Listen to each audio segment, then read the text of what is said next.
Hey, welcome back to the channel. It's been such a long time. We're gonna get back to it. Super excited for what we have coming forward. Yeah, what can I say? We have transformed the channel. It is now mainly One Piece, but we've also made a Patreon. Go to the Patreon if you want. We got a lot of different things on there. I will be covering reactions. We got three different tiers.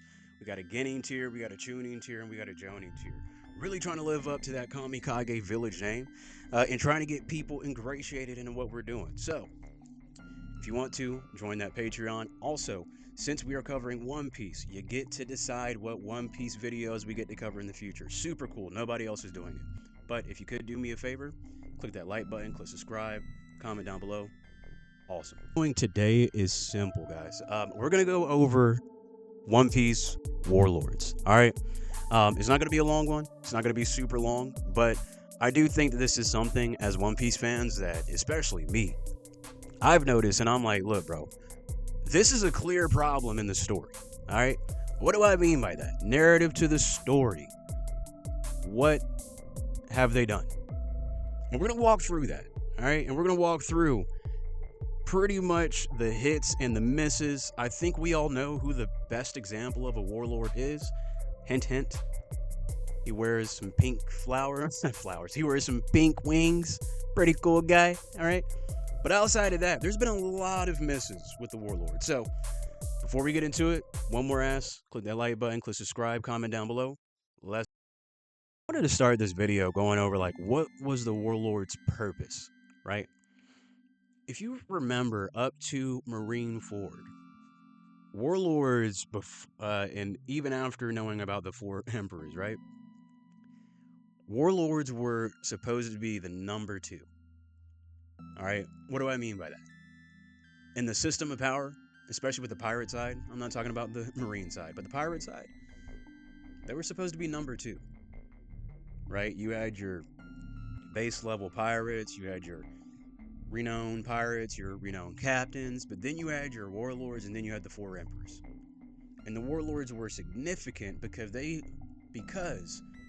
gave more credence to the top four. Because in order to be a warlord, narratively, how it was sold was, man, these people are moving mountains in this story.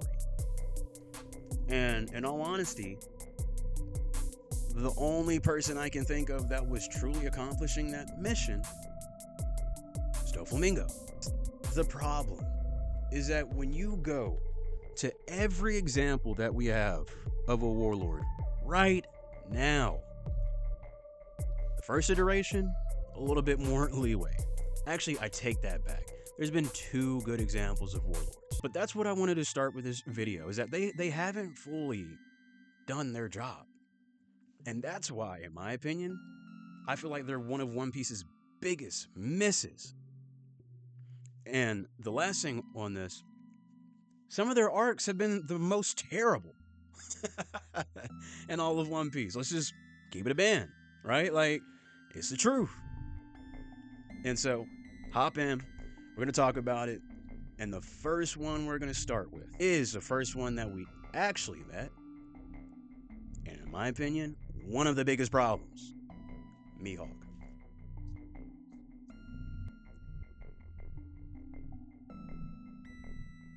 Where do I start with this one?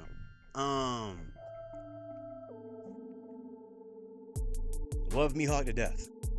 And I'm gonna get in trouble with a lot of them Mihawk stands and tards out there, bro. But look, bro, I gotta be honest with you.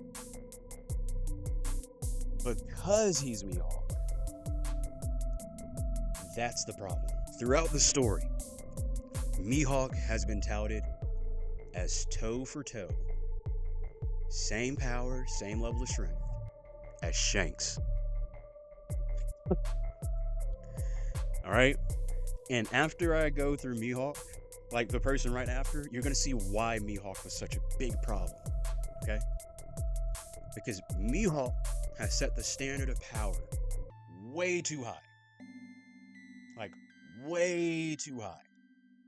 And he's still a warlord. I mean, I guess he's a former warlord now, right? Narrative to the story, right? And this is not a spoiler, by the way. If you're caught up in the anime, you already know, right?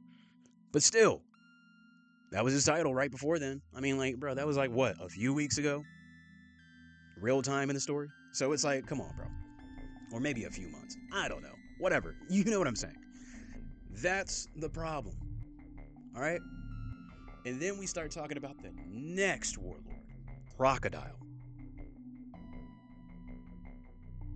Crocodile is such a problem in One Piece, bro. Like, I could go on for hours about this. One of the best moments for Luffy, love Alabasta as an arc, okay? However, Luffy should not have beaten Crocodile. I will die on this hill. You can fight me all you want, but he shouldn't have beat him. I'm sorry. It was too early. Way too early. Bro, like, what are we talking about? No. Bro, and then, like, the problem is like, look, with Mihawk, we get it. He's narratively powerful enough, he can come back in the story. But now, you want me to think Crocodile is going to be able to do something? Like that's what you want me to think? Crocodile? Who got beat by Luffy? Pre-hockey. Pre-gear 2. Pre-gear 3. Pre-gear 4. And you want me to think that this dude is able to come back and do something? Now, people will be like, well, you saw Lucci, didn't you, bro? Come on, bro. Like, come on. No. Come on. CP0 ain't like the Warlords, bro. Did they ask CP0 to pull up during Marineford? No. I mean, of course they did, but you know what I'm saying. Like, they needed the Warlords, bro. Hey, we're getting our ass beat. Call it CP0. Where's Kaku? We need him. No. So, Crocodile is actually a big problem. Okay? Moving on. Kuma. I like Kuma a lot. Don't really have that much bad to say about him. Going back to it, like, they're not all bad, bro. Right? Like, Kuma is a great example of somebody that was a double agent, right? And there's a few more videos that we're gonna have coming out about this. Also, if you missed, I made an incredible video about Sword. It's on my Patreon. Check it out, which may have some future innuendos of a double agent on the pirate side, but hey, we'll talk about that at another point in time. Long story short, Kuma, great. Loved him. He set the standard well. He felt more of a problem in Thriller Bark than the other Warlord, and that's his arc. Well, technically, I guess it's Kuma's arc, because it felt like Kuma's arc, right? But Kuma, no problem. Powerful. For him to come back in the story, I actually felt like he came back in the story well. He wasn't too powerful. Like, that's what I'm talking about, but he did just enough, right? When he came back, he did just enough. I felt like that was good. And that was, again, against some of the highest level of powers in the series, all right? So, Kuma, we love you, dog, all right? Not a problem. Moving on to the next. There is nothing bad to say about Doflamingo, all right? Doflamingo, this is what I already said it, but Doflamingo is the best example of a warlord by far in One Piece. Not even close. It's not even close, all right? Let me walk through, okay? And I'll try to make this quick because, look, it's Doflamingo, but when you really start to understand, going back to what I first said, they were supposed to be strong narrative to the story, meaning they were supposed to have movement, something we were supposed to fill them in the background of the story, but we never did, okay? Not the case with Doflamingo. We heard about the smile fruits all the way in pre-time skip. If I'm not mistaken, right before Sabaody or into Sabaody. Right? Like, actually, I take it back. Maybe I'm wrong. I'm remembering. Look, it's been a long time. But if I'm not mistaken, the first introduction to Doflamingo was actually with the dude that has the hop legs. Hop legs, but the spring legs. You know exactly what I'm talking about. I'm almost positive that's when we first met him. And for him, all the way to episode 700, to get all that background information. I'm sorry, there's a little fly. to get all that background story narrative build up was perfect. And the best thing about Doflamingo is that after he was beaten, you felt that wave that meant something. Okay? I get it, beating Crocodile, all that, it meant something because, hey, who's this kid that beat a warlord? But it didn't mean anything for anybody's business. It didn't mean anything for the pirate world in a whole. Doflamingo did. Like that destabilized the pirate world. That's the main reason why the interaction with Kaido happened. Don't forget that. Like, people forget that, bro. If we never met Doflamingo, we would have never have met Kaido. Never have been to Wano.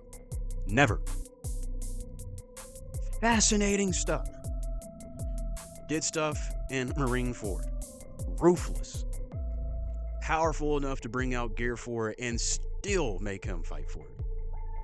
Powerful enough to come back into the story, mind you. And his business and his narrative was something that was to behold. That was a perfect example of a warlord. Moving on.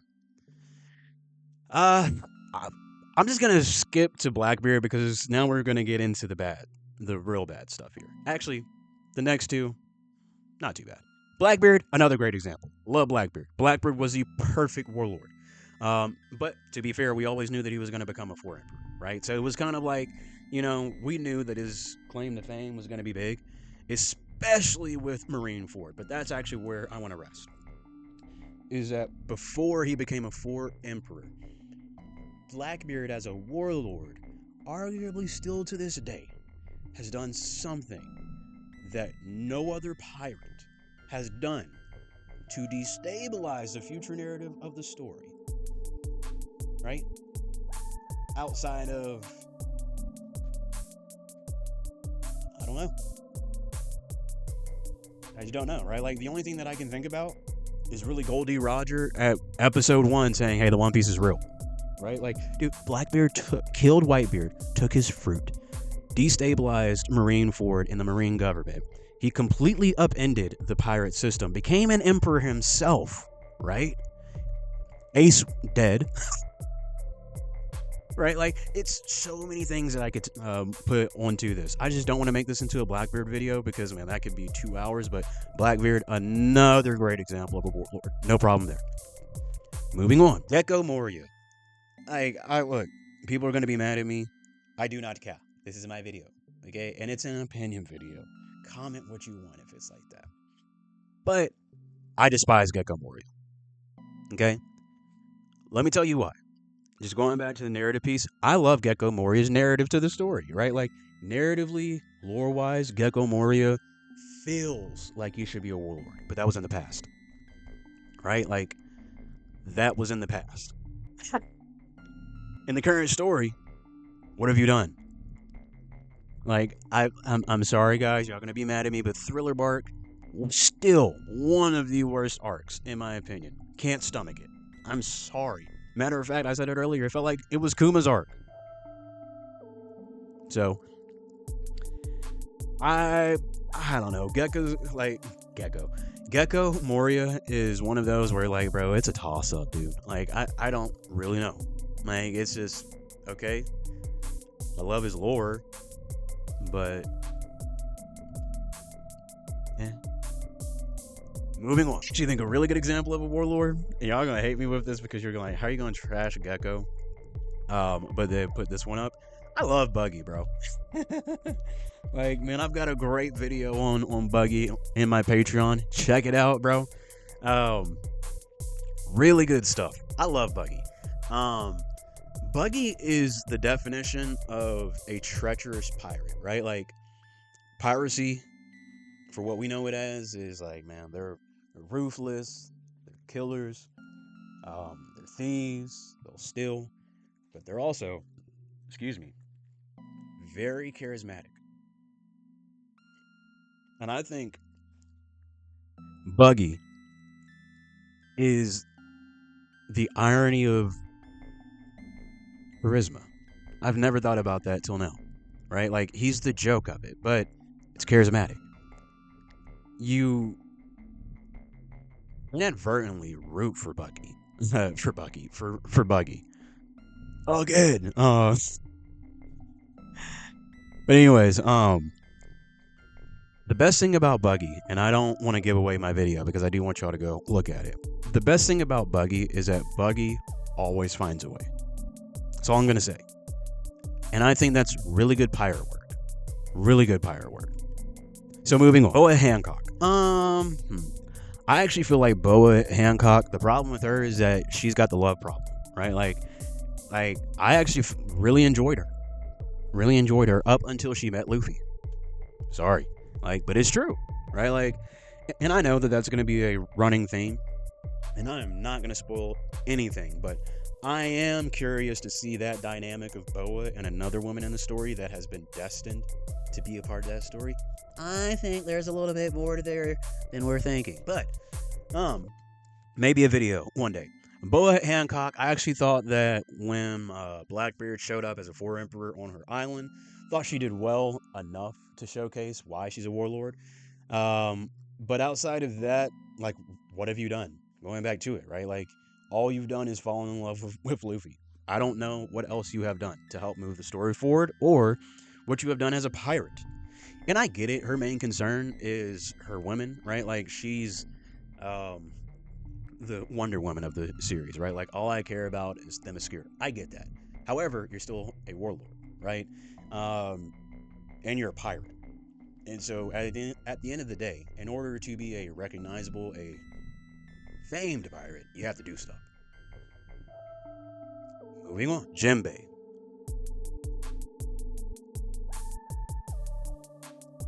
Look, I don't know where to start with this, but Oda, we need to talk.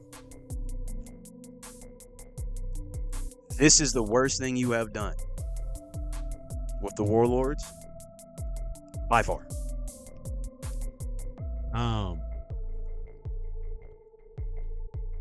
Jinbei in Marineford was respected. Not just known, respected.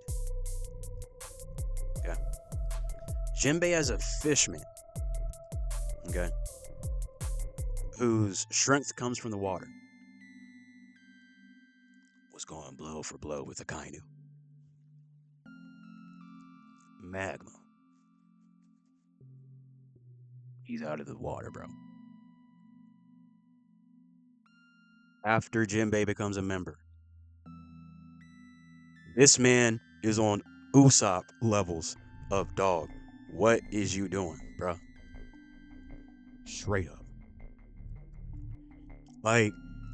I cannot stand post time skip how weak and irrelevant Jinbei feels. Man, this dude moved mountains connections out the wazoo. We forget who Jinbei is, bro. Whitebeard. He knows so many people. His pirates, the Sun Pirates, bro, they were notable. Celestial Dragons, bro. Jinbei did stuff. And I get it, this was during Fishman Island, but this was a flashback. This is what he did in the past. 2 years later, bro, what are you doing? All you can do is what? Put out fires, bro? What? Fuck is who's who? Excuse me, guys, I'm not trying to curse, but man, who is who's who? Bro, you was going toe to toe with Akainu, and you done been relegated to being a little cat burglar, bro. What is we talking about?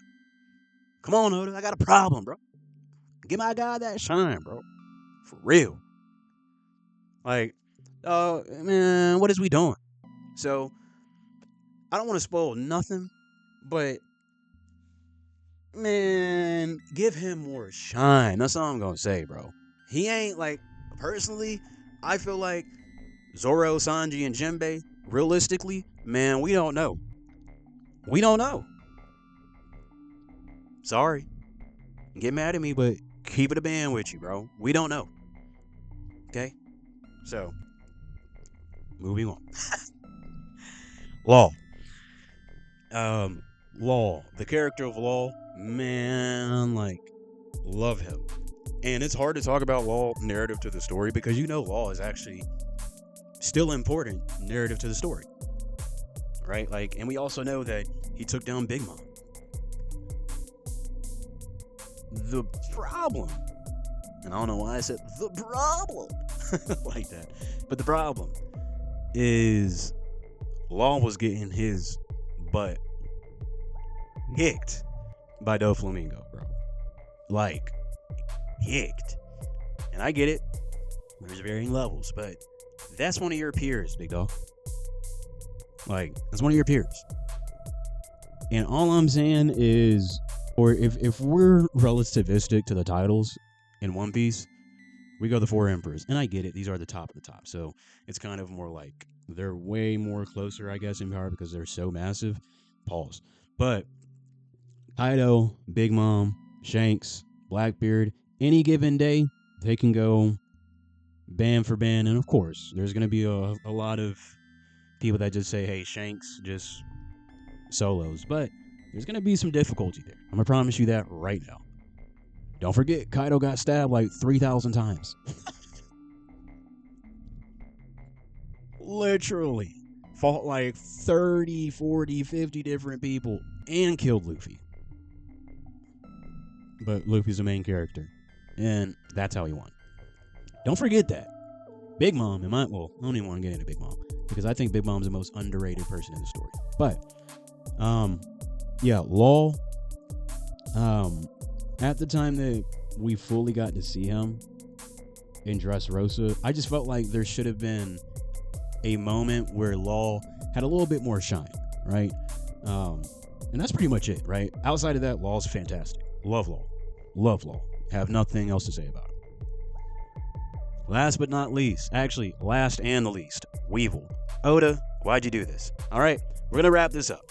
Guys, I appreciate you. If you like this video, go ahead and click that like button, click subscribe, comment down below. Let me know what you think.